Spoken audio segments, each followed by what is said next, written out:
السلام عليكم. اليوم ان شاء الله كما شفتوا في العنوان راح نتكلموا شويه على شويه تاثيرات اللي نديروهم على الغرزه ولا على الموتيف.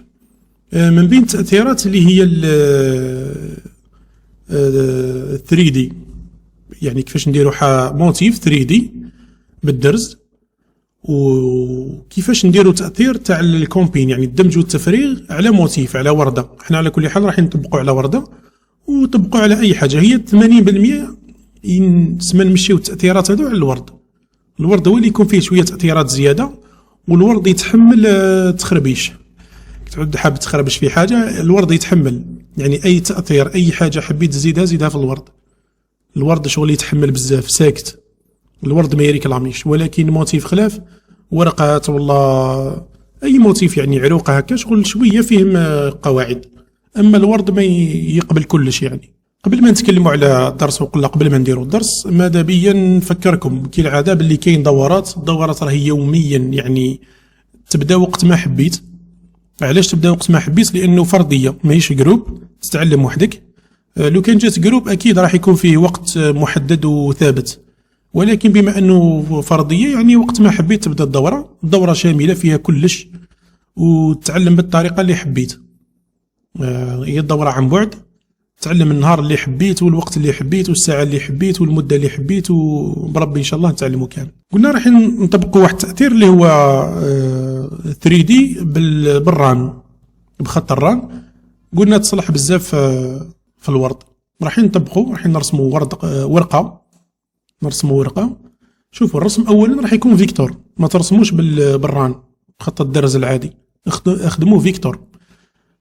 قبل هذه كامل نجيبو انا الشيء هذا راح نخدم فيه باش تخرج لنا حاجه فيني، يعني تقدروا تخدموها ابيبري هكذاك، ما ديروا لا كادرات لا والو.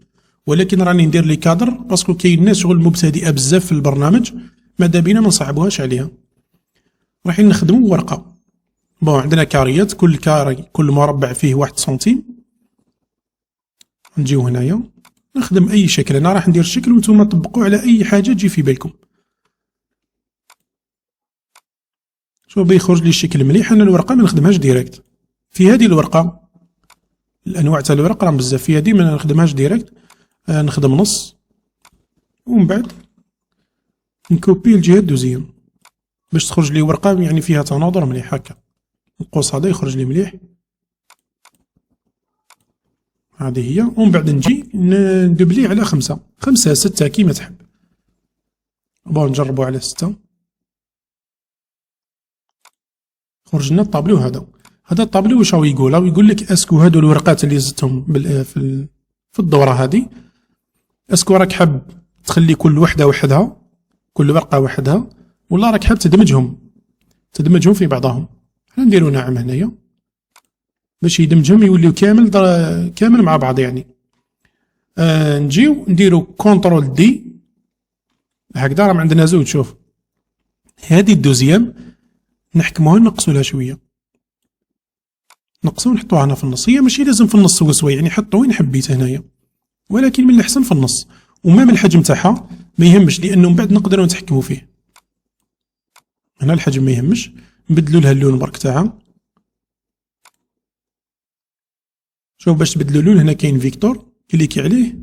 هذه تاع التعمار كي تحب تعمرها من داخل، شوفوا باش تعمرها برك. حنا ما نحتاجوش نعمروها، سما نحيوها من الاكس. هذه نو فايل. هاي نجيو هنا نديرو لون خلاف صح، سيليكسيونيها ونروحو دوكا للفيكتور، لانه اللعب كامل الكوريل درو. اللعب كامل راهو في الكوريل، يعني هذيك التاثيرات اللي راح يديرهم يديرهم الكوريل، ما يديرهمش البرنامج الويلكوم. يعني الا كان ما عندكش الكوريل ولا ماكش منصبه مع الويلكوم، يعني ما درنا والو، ما تقدرش تستفيد من الميزه هذه. قلنا نجيو نكليكيو على الكوريل، يدينا الكوريل فينيش. كاين اللي يخرج لهم الطابلو هذا، كاين اللي ما يخرج. شوفوا برنامج الكوريل درو هو اذا كان برنامج وحده شغل راك تخدم غير بالكوريل يكون خفيف بزاف. يعني كاين ناس بزاف يخدموا بالكوريل يصمموا به، بصح ماشي رشمات، هو ما يصممش الرشمات، هو يصمم موتيف للغرض اخر، اللازير، البلازما، السي ان سي بصفه عامه. هو ما يصممش الرسمات. كوريل دراو اذا كان نصبتوه وحده، يعني اي واحد عنده الكوريل وحده في البيسي تاعو يفتح بسلاسه وخفيف الخدمه وكلش. ولكن كي تعود رابطه مع برنامج الويلكوم يجي شويه ثقيل، يعني سورتو اللي عنده بيسي شويه ضعيف راح يبان له ثقيل بزاف الكوريل. قلنا عندنا هذه الموتيف تاعنا، والرسم جامي ترسمه هنا في الكوريل، ارسمها في الويلكوم وجيبها للكوريل. باسكو هنا في الكوريل كاين بزاف اللي ما يعرفوش يرسموا به، ولو انه ماهوش اختصاص الطرز، يعني ما عنده حتى علاقه بالطرز، هو نحتاجوه غير في واحد التاثيرات هكذا وين نحتاجوه. ولهذا انت ارسم كلش، شوف الرسمه تاعك ارسمها فينيها في كلش في البرنامج الويلكوم. كي نجيبوها هنا للكوريل نجيبوها برك باش نزيدوا لها التاثيرات هذوك، هذا ما كان، ما راح نرسموا حتى حاجه. صح، عندنا هذه الموتيفه تاعنا. شوفوا كي تجيبوا حاجه للكوريل بصفه عامه ماذا بيك ما تحطهاش هنايا، كون تصيب دائما حطها في الورقه هذه. ها مدير لك ورقه هنايا، مدير لك ورقه، كون تصيب دائما حط الموتيف تاعك في الورقه باش نتفاداو اي غلطه ولا اي حاجه. حطوها في الورقه. نجيو هنا هاي الخانه تاعنا، هذه هي الخانه تاعنا. شوف بون تكليكي هنا في السهم يخرجوا لك هادو. حنا نحتاج بليند هاي، ومام في الايقونه تاعها تلقاو 3 دوائر صغيره كبيره وتبدا تدرج، يعني هذه هي بليند. نكليكيو شوفوا هي فيها بزاف تاثيرات، ولكن اللي نحتاجوها حنا بليند. هادو يحتاجوها جماعه السي ان سي والبلازما ويحتاجوا التاثيرات هادو شويه، حنا نحتاجو هذه بليند، هادو ما يهموناش. نكليكيو على بليند، لاسوري ما نمس فيه حتى بلاصه. نجي هنا للنص ولا نكليكي ونطلع، نكليكي ونطلع، هذا ما ندير يخرجوا لي التاثيرات هادو. شوفوا كيفاش ولا ستريدي الرسمه هذه. وشوفوا مام هنا تدرج تاع الالوان. على كل حال هذا ما يهمناش، لان حنا ما نحتاجوش الفيكتور درناه برك باش نرسمو، انه من بعد اجباري نحولوه للران. شوفوا اللون هنايا معروف ويبدا يغمق، هو برك باش يعطيك البصمه هذيك تاع 3 دي. شوفوا هنايا نقدروا نجيو نتحكموا في، نحكموا غير هذه. علاش قبل قلت لكم ما يهمكمش الحجم هذا ولا المكان، لانه الحجم نقدروا نتحكموا فيه هنا. الحجم نقدروا نتحكموا فيه. كاينه حاجه، هذه التاثيرات اللي راكم تشوفوا فيها نقدروا نديروها هنا في الكوريل. الا كان فتو عاود ترجعت الرسمه للويلكوم راك تفقد التاثيرات، يعني اي تاثير عندك. شوفوا هذه،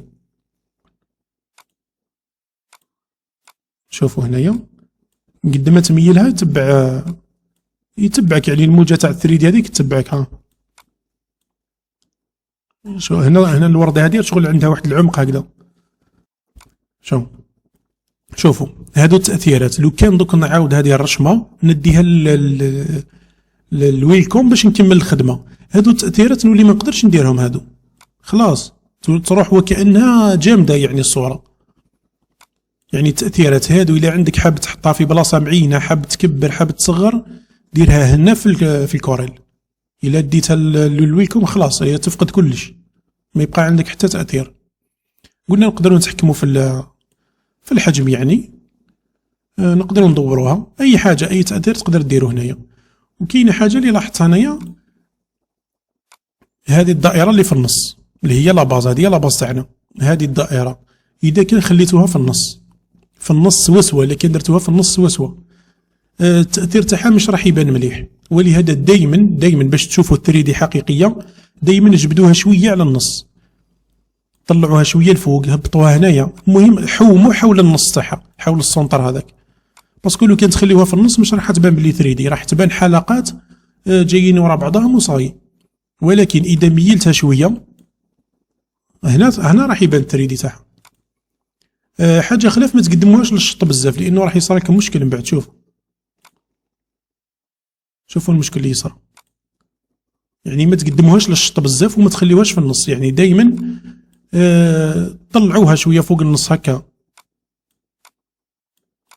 يعني تحكموا فيها بالطريقه هذه باش تقدروا باش تجيكم باهيه، لانه الا خليتوها في النص ما درنا والو. بون نهزوا الورده هذه نمشيوها هنايا، كوبي هير، نسخ هنا ولا لصق هنا. شوفوا نطبقوا عليها واحد الخاصيه اللي ما نحتاجوهاش في الطرز، ما نحتاجوهاش كمعلومه اضافيه. هذه يحتاجوها لمصممين اخرين، يعني مهم ما عندها حتى علاقه بالطرز. شوفوا راح نخلقوا لها واحد الظل هكذا، تقريبا نفس الخاصيه. هنايا عندنا البليند هذه نخدموا بها 3 دي هذا، وعندنا البلوك شادو. الشادو اللي هو الظل، راح نديروا لها الظل، والبلوك يعني هو الكتله، يعني ظل الكتله ولا حاجه كيما هكذا. كليكيو على بلوك شادو هذه، نجيو هنا للنص ونميلوها شويه برك مثلا هكذا. شوفوا التاثير اللي عطاتنا، فهمتوا؟ يعني فيه بزاف تاثيرات هنا في الكوريل درو. هذه كاين مصممين يحتاجوها في الطباعه مثلا، تحتاجوها في حوايج بزاف. هذه هي ما عندهاش علاقه بالطرز لانه هذه مستحيل تخرج بالطرز، ولكن اللي يخدموا الطباعه يحتاجوها بزاف. يعني فيه تاثيرات بزاف هذه. على كل حال نرجعوا للويلكوم تاعنا، كليكوا على الايقونه تاع الدبليو هذه. دوكا رجعنا للويلكوم، رجعنا للويلكوم وجاب لنا الايقونه هذه.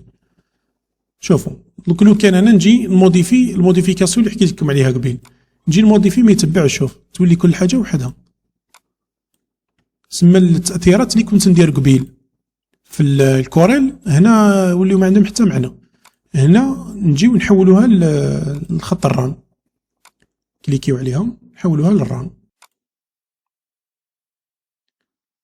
هذه هي الموتيف تاعنا، وتخرج لنا في الحقيقه تخرج لنا 3 دي، نقدروا نسميوها بلي حاجه 3 دي. يعني موتيفه عندها واحد البعد هكذا في النظر. شوفوا حتى تشوف معاها يعني من بعيد هكذا تبان لك باللي كاين عندها عمق. يعني الورده هذه عندها عمق. وحطوا اي حاجه، اي ورده تصلح كي تحبوا تخدموها، اي ورده تصلح.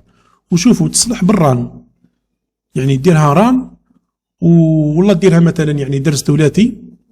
نقصوا لها برك في هنايا تصلح، يعني درس ثلاثي تصلح يعني بزاف في موتيف تصلح بهم هنايا كيما هذا.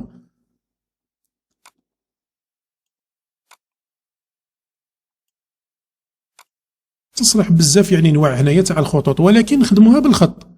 يعني سواء خط ران عادي ولا تريبل ران ولا ستام ستيتش، المهم خدموها بالخطوط برك. يعني ما تخدموهاش في ستون، في ستون مش راح تخرج معاكم. عندنا طريقه اخرى اللي هي الدمج والتفريغ. الدمج والتفريغ تعتمد على واحد القانون تاع القوي ياكل الضعيف. عندنا نخدموا قوس، راح نخدم ورده واحده اخرى ونقدر بنفس الورده هذيك. يعني المهم كاينه الورده الاكثر انتشارا اللي هي هذه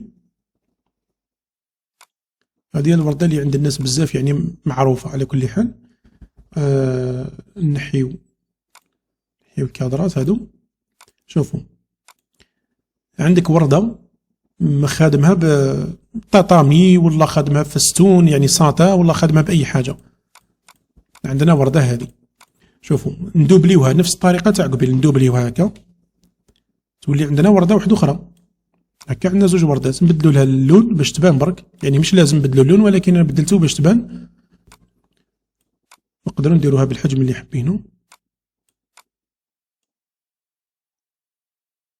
نطبقوا عليها واحد التاثير. شوفوا سيليكسيونيهم في زوج. هنا القوي ياكل الضعيف. علاه؟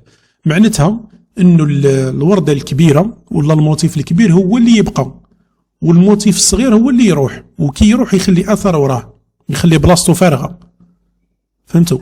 تبقى الورده الكبيره، الشكل الكبير يبقى ورده ولا اي حاجه، تبقى الشكل الكبير يبقى، والشكل الصغير يروح ويخلي اثر وراه، يخلي فراغ.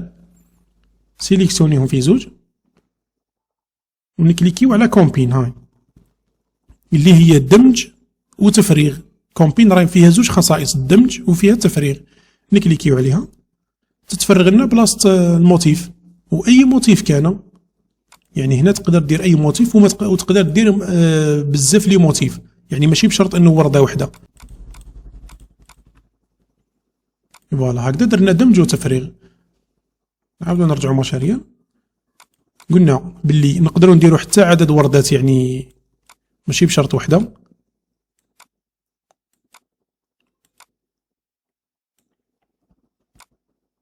على كل حال راني نرسم ابيبري، يعني ما تشوفوش للرسم وانما شوفوا الطريقه. انتم رسموا من بعد واش حبيتوا.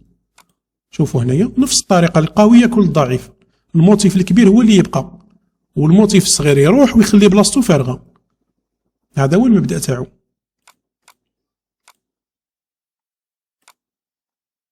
ان شاء الله تكونوا استفدتم بالطريقه البسيطه هذه، والسلام عليكم.